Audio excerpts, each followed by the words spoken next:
Delhi NCR में मौसम ने करवट ली, ऐसी खबर के साथ में एक बार फिर से कर रहे हैं शुरुआत। तो दिल्ली एनसीआर में ठंडी हवाओं का दौर लगातार जारी है और दिल्ली एनसीआर के तापमान में गिरावट दर्ज। एमपी, छत्तीसगढ़, मध्य भारत में तापमान में गिरावट। पंजाब, हरियाणा, हिमाचल में फिर से ठंड बढ़ गई है।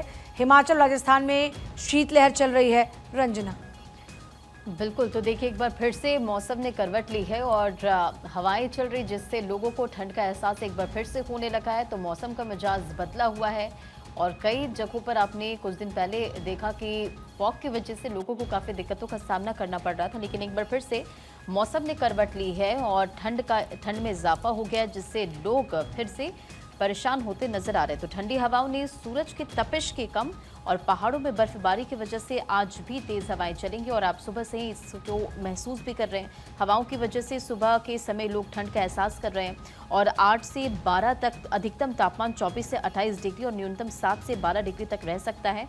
तो देखिए एक बार फिर से मौसम में बदलाव नजर आया। प्रीति, बिल्कुल, और कल देर रात क्योंकि ठंडी हवाएं भी चल रही थी, शाम होते होते मौसम हल्का सा बदलने लगा था और दिल्ली एनसीआर के लोग भी ये कह रहे थे कि मौसम सर्द हो गया है। और वही देखिए, क्योंकि जम्मू कश्मीर, हिमाचल प्रदेश में बर्फबारी का भी इसी बीच अलर्ट है।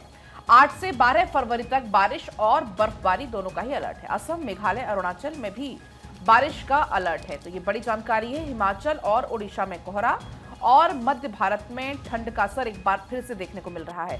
हालांकि पिछले दिनों हमने देखा कि टेम्परेचर में थोड़ी सी बढ़त दर्ज की गई, लेकिन एक बार जब पहाड़ों पर बर्फबारी हुई तो एक बार फिर से ठंड का एहसास होने लगा है। रंजना, दिल्ली और एनसीआर की बात करें, मुंबई की बात करें, तो जरा आप न्यूनतम अधिकतम तापमान बताइएगा। बिल्कुल, और तापमान तो हम उसका जिक्र करेंगे, लेकिन सबसे पहले पहाड़ी इलाकों का हम जिक्र कर ले पलक, क्योंकि देखिए वेस्टर्न डिस्टर्बेंस की वजह से पहाड़ों से आगे ये तापमान में लगातार गिरावट दर्ज की जा रही है और इसकी वजह से जम्मू कश्मीर, हिमाचल प्रदेश के मध्य और ऊपरी क्षेत्रों में बर्फ गिरी है। मनाली, इसी के साथ केलांग और लगभग ये जो मौसम है वो कब तक रहेगा रंजना, इसके बारे में भी कोई जानकारी है क्या अखबारों में? बिल्कुल, देखिए यहाँ पर अपडेट दिया गया है कि 8 से 12 तक इसी तरह से कुछ मौसम जो तापमान है 24 से 28 डिग्री रहेगा और लोगों को ठंड का जो लोग घूमने के बारे में सोच रहे हैं वो 8 से 12 के बीच में जाएं ताकि उनको बर्फबारी मिल जाए। प्रीति, बिल्कुल, क्योंकि देखिए ये कोशिश होती है पूजा कि जो पर्यटक होते हैं जब वो पहाड़ी इलाकों में जाते हैं जहाँ पर बर्फबारी होती है तो वो ये सोचते हैं कि उनको बर्फ दिखे, क्योंकि कई लोग ये कहते हैं कि उन्होंने बर्फ नहीं देखी, स्नो नहीं देखा। मैंने भी नहीं देखा आज तक स्नो। वैसे तो आपको भी जाना चाहिए, आपको भी इस टाइम वहाँ पर दीदार होगा बर्फ का।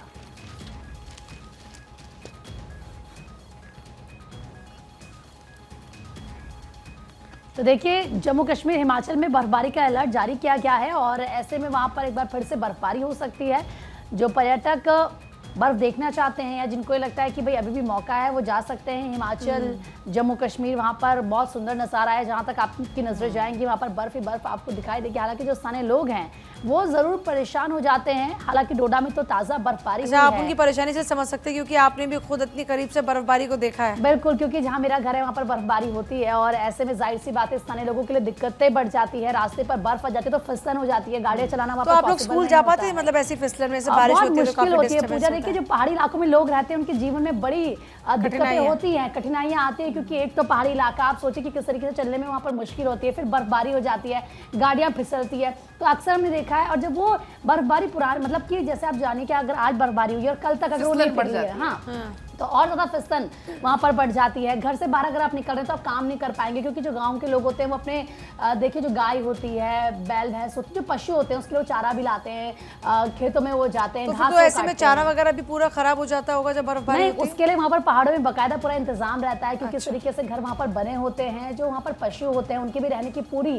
ठीक ढंग से व्यवस्था होती है, तो ये दिक्कत तो नहीं होती। लेकिन मैं फसलों की बात कर रही हूँ, जैसे उनके लिए चारा जहाँ पर उगाते हैं उसकी बात। और इसी के साथ ये देखिए आज की ताजा तरीन तस्वीर इस वक्त की, जो पर्यटक वहां पर पहुंचे वो काफी ज्यादा एंजॉय कर रहे हैं। रंजना,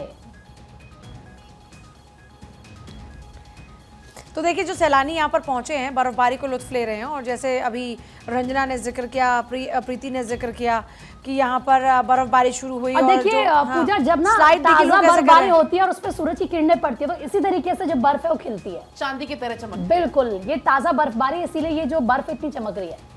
रंजना, बिल्कुल, और ये तस्वीर हम लगातार दिखा रहे हैं कि किस तरह से लोग जो वहां पर पर्यटक पहुंचे वो कितना एक्साइटेड है और देखिए बर्फ से वो खेलते नजर आ रहे हैं और इस बर्फबारी को वो एंजॉय करते नजर आ रहे हैं।